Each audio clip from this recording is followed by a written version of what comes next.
Debating a communist about the economy, there are often 5 points that they always bring up. The first is that real communism has never been tried. The second is about surplus labor value. The third is about wealth concentration in the high and elite. The fourth is inequality for people who are poor and people who are rich. And the last is for human rights on food, water, healthcare, education. When communists say that true communism or socialism has never been tried before, this is actually a fallacy because it's saying that communism will produce a perfect society. And if that perfect society has not been reached, then that means communism has never been tried. However, if you cannot reach that perfect society, that means that you're never going to try real communism. This can give a communist excuses for things like excusing the Soviet Union or Mao's China when their socialist policies don't work out because apparently that wasn't real communism or socialism.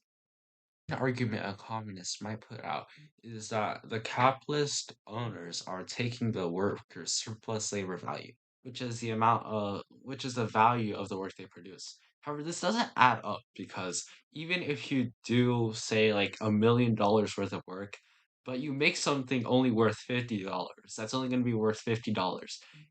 The value of the thing you're making is subjective to whoever you're selling it to and how much they need it, not how much effort you put into it. For example, there was an Among Us shaped chicken nugget that sold for $30,000. This already debunks the objective labor value theory or the surplus labor value argument because it an Among Us shaped Mc chicken nugget has the same amount of work put into it as a normal chicken nugget. However, it is being sold for $30,000, whereas normally a chicken nugget would only be worth a few cents. His third point would be the high wealth concentration at the 1% or 10% and call it a critique of capitalism. However, this is not necessarily a bad thing because rich people often make people around them richer and people below them also richer. For example, Elon Musk makes a Tesla and you have, say, $10,000 to buy it, something like that. I don't know. I don't know the real price of Tesla, but if you value that Tesla more than you value your money, and he values your money more than the Tesla, this exchange would benefit both sides as it would increase the amount of value both sides got. This makes it so that everybody benefits from this equal trade. Communists might also say that capitalism will cause more inequality. However, inequality isn't always necessarily a bad thing because that means that some people are being treated better than others, which is needed. For example, if you get a crackhead off the street and a doctor, of course it's unequal because one of them is more qualified than the other.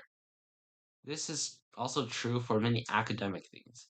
For example, school tests and state tests, they should also be pretty hard, which would cause unequal outcomes, but that doesn't necessarily mean unequal treatment.